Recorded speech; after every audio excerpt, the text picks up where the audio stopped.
Hello, everyone. Welcome to Backlot Banter, the show where we review movies. If you can believe it, we're reviewing movies on YouTube. And what else? What else would we be talking about today except for monkey versus gorilla? Wait, no. No. We're off to a great start here, but we've been calling it colloquially the Lizard versus. movie technically called Godzilla versus Kong, That's what. colloquially known as Monkey Fight, which is what Yeah. I'm Monkey fight. calling it. That's what the suits want you to call it. They want you to call it Godzilla versus Kong. Don't But fall we. into the system, sheeple. Call it Yeah. Monkey Fight. Kong or Monkey v Lizard. Monkey v. Lizard, Dawn of Justice. And, No. But we're here to talk about it. We're here to give an in-depth critique of the film, all right? Directed by Adam Wingard, released in theaters and on HBO Max. How did you boys watch it? Tucker and I watched it in a theater. A big boy theater. I watched it on HBO Max Ah. last night. Yeah. Nice. So, fellas, what did you think of the monkey fight? I want Timo So to you- start us off. Yeah, Timo, So- give us your thoughts on the monkey fight. You said that we're gonna give this an in-depth critical review. Yes. And I'm just gonna No. say that you are a liar because I'm not going to give this movie an in-depth critical review. Because if you go into we gotta set our expectations right for this kind of stuff. Okay. If you go into a movie that has verses in the title, Yeah. you have to throw out all conceptions of what should be good and what should be bad. Like Kramer versus Kramer. Yes. Oh, Pardon the corner to our Kramer versus Kramer review. sure. I'll put that up there. And our But- Batman versus Superman. No. Oh, well, we could do that too. Why not? That card's in the The corner right versus now. cinematic. We're gonna universe. have to I'll make a new that letterbox playlist. list. So as you can see, I did not think about this movie as like I would an Oscar movie or a Quest movie, because it's Godzilla versus fucking Kong. I mean, Mhm. what do you? There's one thing I want from this movie, and this movie happened to deliver it. This movie had Godzilla who fought unbelievably against King Kong. Wow. And I had so much fun watching these two giant CG monsters duke it out that Here's I literally what it's about. Like truly, I mean, I can. I don't care though. It doesn't matter. Yeah. I went into it wanting to see Godzilla fight Kong, and spoilers. We're gonna talk about spoilers. I got an added bonus of Yeah. Mechagodzilla. Yeah, you And did. I geeked out when Mechagodzilla came for the when he first showed up before they like set him loose. Yeah. And I was like, oh shit, it's Mechagodzilla. Boom. That was awesome. I love that. Now I Don't gotta get me say- started on the plot or the characters because let's be real, they sucked. But I don't care. Oh yeah, absolutely. They suck really bad. You started this your tirade there off with something very important, which is set your expectations properly when going into this film. And I honestly go into films with very high expectations almost all the time, which is why I don't give a lot of things 5 stars. I feel reserved and disconnected because I set my expectations too high. This I set my expectations impossibly low because I hated King of the Monsters. I thought it was fucking stupid and boring. And this just I enjoyed it so much because it's better than that one, and that made me so happy. It's Oof. just dumb fun. That's what it is. And that's what I wanted. Here's what I'll say though. So we all went into this. That's no secret. We all went into this one wanting to see King Kong give a mean right hook to old Godzilla. But it happens twice in the movie. The fight only happened. There's 2 fights. But they pad the rest of this out with just the most bland, the most uninteresting human characters I've ever seen put to screen in any movie, I think. My grandma's calling me. I really got to answer this. Oh, okay. But I would have listened. Like I said, we all went into this wanting to see the big punches, but it's just so it's just so dull. The rest of this movie, the fights are good. I'll give them that. I had fun during those. They kept me awake because boy howdy are they fucking loud, but in bright colors. But the rest of it is just so dull. Like I don't give a shit about fucking Alexander Skarsgård in this. I don't give a shit about Millie Bobby Brown and the kid from Deadpool, Julian Dennison, I think is his name.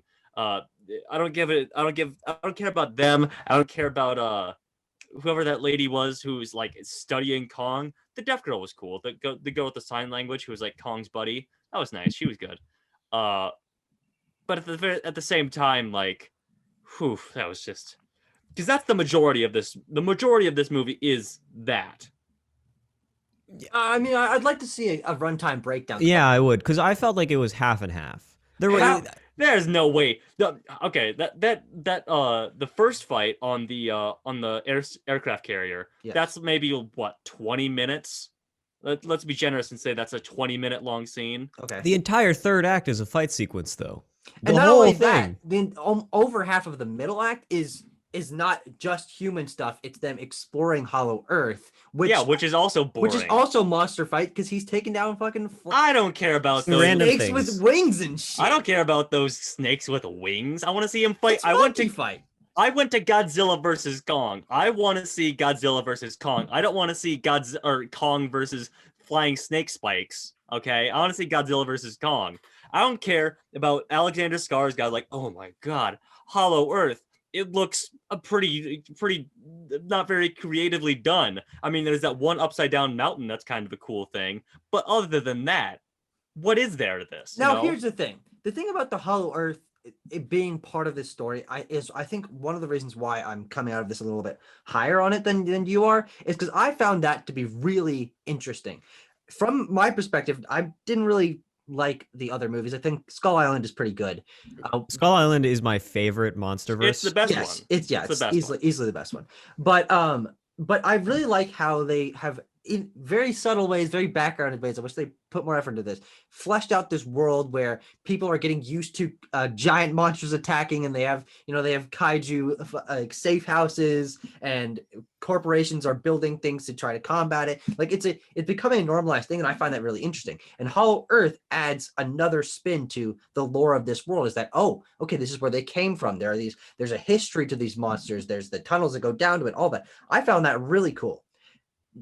Implemented into the story in a natural way, no, but I think the fact that they went down there, it added an interesting, like, it's not just in cities. It added a different visual element to it, and also just it spiced it up a little bit. I thought I'm glad it was included. I'm glad it was. They weren't in a. Sorry, I just want to say this. They weren't in a big gray city. They were in a big gray cave. Incredibly visually striking. I think that while the Hollow Earth thing seemed really crackpot to me, it was pretty fun still. I was like, this is ridiculous, and I will admit I watched it in the comfort of a home, not in a theater environment, and so we were yammering and yakking and yelling at the movie. Oh yeah, you could find a pastime during those boring human things. So I guess when you have to sit there in the theater and be quiet and just watch the movie, like we were, some people. I was watching. It was like my birthday party last night, so we had a small group of people over, and different people were paying attention at different parts, and so then someone would inevitably, after any like plot point or twist or whatever, be like, "Wait, what just happened?" Someone else would fill them in, and that was pretty fun. But maybe he doesn't say so much about the sticking power of those moments. It's real bad. Having sat in that theater and like trying to pay attention to the performances and like the dialogue and the plot progression. Oh, the dialogue. It's so bad. So bad. I just didn't pay attention to any of that. Hang on. I just consciously was like, nope. I have to point this out. It's when there's a scene where Kong's like sedated on the aircraft carrier or whatever. And they're talking about the hypothetical of a Godzilla versus Kong, who would win. And he's like, well, someone's got to kneel to someone, right? Which is a terribly forced line. But there's a cut when what's the lady? Who's actress? Her name? Yeah, or the character's name. Yeah, I'll pull it up. She's like the Kong researcher, and she's like, there's a definite cut. Dr. Eileen Andrews. Was that name said in the film? I don't think so, but played by Rebecca Hall. Oh, Rebecca Hall. Okay. There's a definite cut where she says Kong bows to no one. And I was like, oh, they just took that. Like, I know that they take scenes from stuff from trailers, but usually they try to like do some alternate takes for stuff. They do some different jokes when they do the final movie. I'm like, wow, that's just very clearly a cut that they used that line for the trailer, because like her what's the word I'm looking for how she's speaking, what's that word? Delivery. her delivery changes Inflection. completely from line to line. She's like, because she's kind of speaking in like hushed tones or whatever, looking out, and she just turns around and she goes, "Kong bows to no one," and walks out of frame. Like, No, this film really does have some interesting editing choices, and I don't want to. I honestly don't want to. I don't think it's worth our time to break it down from oh, it's bad. No, not a really. filmmaking No. fundamental perspective. But I think the fact that they had two parallel storylines going on, neither of which got a ton of development and neither of which were particularly interesting. I think the group that was with Kong significantly more interesting, more palatable, better characters, better actors than fucking Millie Bobby Brown and her bitches just getting dragged along by plot convenience. Yeah. But the fact that there is so many storylines going on at the same time did make the editing feel really, really weird. And so when you cut over to Millie Bobby Brown's dad, and you're like, oh, that's right, he's Kyle in this Chandler's movie. in this. He's in this movie. But there's just so much going on, and not only that, it's a short movie. It's the shortest movie in the MonsterVerse. It's 2 hours. It's No, it's solid 2 hours. It's 145, is it not? Oh I think yeah, it's, I there's think like, it's 150. Well, minus credits, it's probably 145. yeah, it's not that. So it's a short movie. All things It's considered. mercifully short. Yeah, but I mean, I think the fact that it is shorter and has significantly more storylines than we're used to getting made it feel really jarring to jump between so many different things. It definitely didn't try to go for the grim. I felt like it was not as a grim, dark movie as Godzilla 2014 was, the original reboot, which I remember seeing a long time ago and kind of really liking that movie. Even, you know, I can't really seriously bring out the real critical hat here with any of these, but like that one had a very, it was a very gray palette, but it was very like, it was just very dark the whole time. But this movie, I thought, especially during that Hong Kong fight sequence, there were some actually very beautifully composed, entirely animated shots that took some notes from the old Guillermo del Toro Pacific Rim book of actually having lights on your monsters and giant things to make them pop and look interesting. Well, yeah, honestly, and have colored lights to make one side be red and one side be green. It looked really good. I don't even want to know how long underpaid animators had to spend on it. Because this movie was entirely animated. I was thinking about that. I was thinking about that during the battleship scene. I was like, Christ, they had to animate all of this. There's nothing practical about any of this. And it's impressive. It looks really good. Yeah, it doesn't look bad at all. I think they also, you know, they taking from the Guillermo del Toro Pacific Rim book, they had the right weight to the monsters. They swang and they hit each other and they would move all slowly, and it wasn't like Pacific Rim 2, which did not have any weights to any of their things, that just kind of floated around and did whatever. You know, I mean, it's legendary. They know what they're doing with this kind of stuff. They've done it before with Kong Skull Island and Godzilla King of the Monsters, and you know, it's not like they need to be taught how to do this. And I thought they executed well on those aspects, and which made the fights fun, and I could yell at the TV. That's what I wanted. I mean, I think this film actually does have surprisingly good like visual imagery for an entirely animated, mostly action focused film. Yeah. It leans a little bit heavier into that sci-fi edge, where you've got the tubes going underground with all those lights on it, and you've got these government facilities that are like futuristic, and the heaves that are like covered in these blinking, flashing lights, and my favorite thing, the Ghidorah head with tubes coming out of it, and these it's so ridiculous. Everywhere. It's so ridiculous and so over the top. I said this before. I think it looks awesome. I said this before. They just stole that from Pacific Rim, but still. Yeah, that is a thing in Pacific Rim. Yeah, that he's piloting the mecha. They have a skull with like they're draining like the DNA from a giant monster skull. Sure. Yeah, that was in Pacific Rim 1. But I mean, Mechagodzilla, badass. Mechagodzilla, pretty cool. I'm not. Should we put any energy into like, hey, why did this happen in this movie? Okay, like absolutely not. No. I was just gonna ask, like, how does Godzilla know they're making a Mechagodzilla? Because that's why he's so pissed in this movie. Maybe you could be like, because he attacked the Pensacola, Florida facility first. No, not Pensacola. Not Pensacola.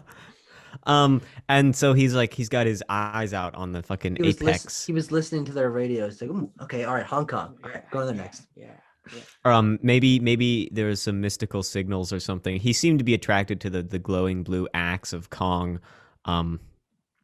Yeah, I mean, Something like that. I don't there's really a lot of know. stuff in this Makes movie sense. that doesn't make sense from plot convenience wise, but in the end, because it's a fucking giant monster crazy movie that we don't know a lot about the world about because they haven't bothered to spend a lot of time into it, there's not a sense of feeling grounded. So you can write a lot of things off as okay, there's energies here, there's history, there's like animal radars and stuff like that, and whatever. I mean, Godzilla fucking burps a hole to China, As he does.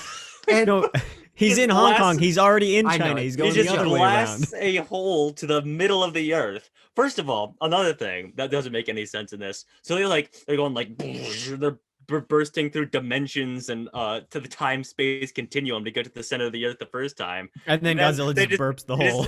he just shoots a hole straight down to the center of the earth, and they just go out in like 30 seconds. Like whoop! All right, no problem.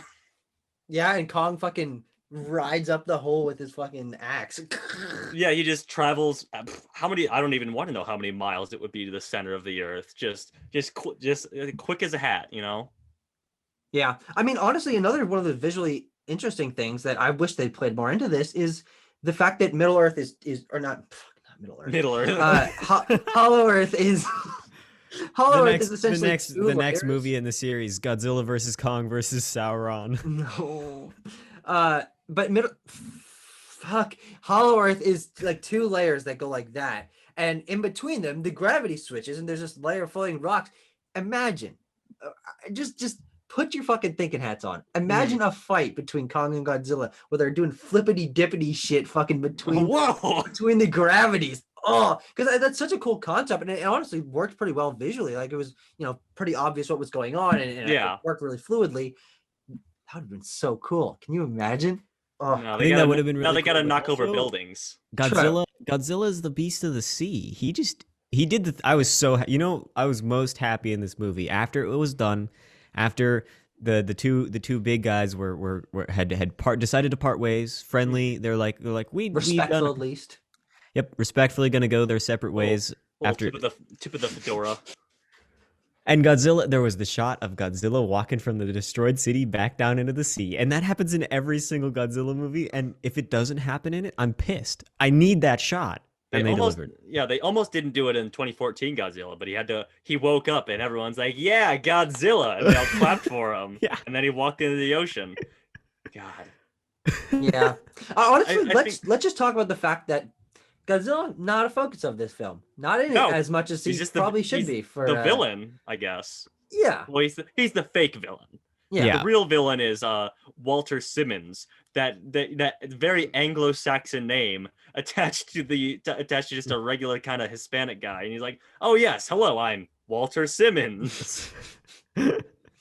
No, but I mean, the Mechagodzilla stuff came out of nowhere. I think it added something to the fight. I didn't know it was going to be in the movie. Tanner said that people had sort of pieced it together from trailers and stuff, but that was a surprise to me. I saw it coming. I saw the eyeball, which I thought was like a core. I thought it was like a heart or something. Maybe in that first thing, but it was his eye.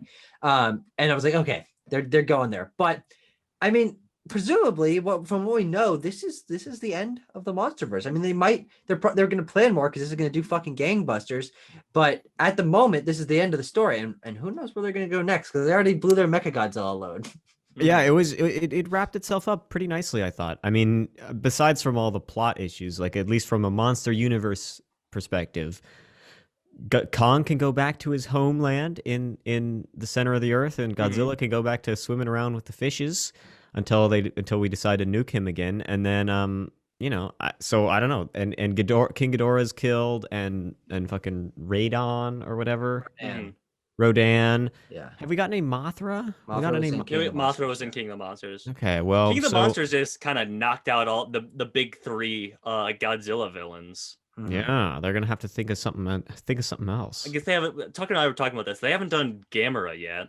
So yeah. I mean, there's a bunch of stuff they could do. They can create other things that get you excited. Yeah. But the thing is, what? They peaked. Well, here's the thing. I think with what this movie ends with the fact that this is leaning more into Saturday morning cartoon kind of over the top craziness vibe and sci-fi just all the way and sort of ditching that grounded feel, but retaining the scale, retaining the high quality visual stuff like that. If they just want to go fucking all out with that, have like, Son of Kong, Son of Godzilla, like introduce aliens, have them go to space, like really lean into the craziness of it. Now we have Hollow Earth, like people know about Hollow Earth. There's so many layers here, shitty layers, not well developed layers, but there are layers to this, which I think could continue the series. And as long as they keep leaning into this, is just that shit wild. It's crazy. I don't give a shit. Just have fun. I don't think they're going to, because this is about as crazy and out there as you can get, because you have Kong and Godzilla attached to this. No one's gonna see Godzilla, or no one's gonna see Godzilla versus Gamera in space, because they're like, I don't know what this is, and I don't care. I know Godzilla, I know Kong, I want to see him fight. People know that stuff. I think they're done. I think they've peaked with this. I think they're locking this away for another 10 years before they reboot it again. I mean, that's not the word. I mean, I definitely think there's some good movies that have come out of this whole thing. Enjoyable moments, good times, Yeah. So I honestly, the best thing that this film has done is made me realize how good Kong Skull Island is, because if you can believe Skull Island is like, it was. I remember seeing it and being like, damn, that was way better than I thought it was gonna be. If you can believe it, in that movie, they kind of have good human characters. Yeah, there's like people who matter, like interesting written characters, and they have charisma and stuff. And then some of them die, and then you feel things. Yeah, what? I'm very surprised they didn't kill Alexander Skarsgård in this. They killed his henchman woman. His henchman daughter. Oh, that was his daughter? Yeah, because she kept saying, my dad owns all this stuff. Oh, no. Alexander Skarsgård, the scientist, Nathan Lind. Oh. Yeah, We're talking about Walt Simmons' daughter. He was ready to sacrifice himself. He put the heave on King Kong's chest. He's giving and what did he do? He slid down his thigh or something. He got off of King Kong somehow. Yeah. When that scene was building up, I yelled out, "It's the mecha defibrillator!" Back to life. Kong's back, baby. Well, I think what we do need to talk about is the fact that this movie, based off of false marketing. This is all lies. One did not fall. No. That was a lie. Well, they fell over quite a bit. They fell up, they tripped over, they knocked over buildings, and they fell on their faces, on their backs, on their sides. They fell quite a bit. But no, one did not lose. Yeah. So all the marketing of, hey, who's going to win? Team Kong, Team Godzilla, like it was just marketing. Here we go. It's all fluff. This can be the end of our discussion too. Who would have won?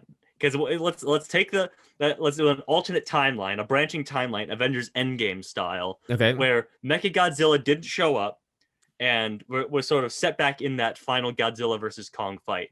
I think Godzilla was about to atomic breath Kong's fucking head off before Mechagodzilla showed up. Yes, and I think we have to. I think you're right, Tanner, and I also think that we have to, in this timeline, we got to remove the nuclear breath axe, because that's that.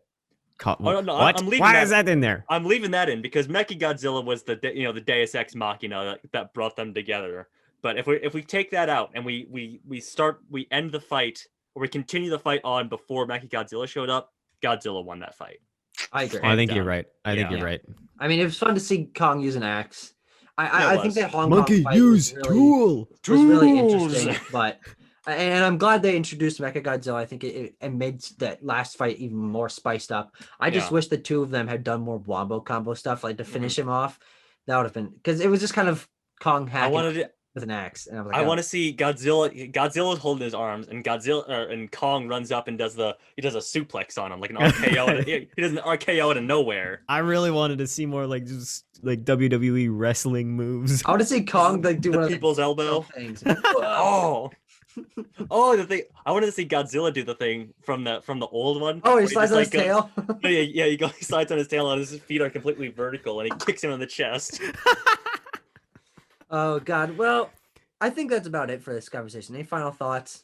Movie's bad. Movie's really bad. I think the movie is not good, but I also think it's fun if you watch it at home. I think it's really fun. There you go.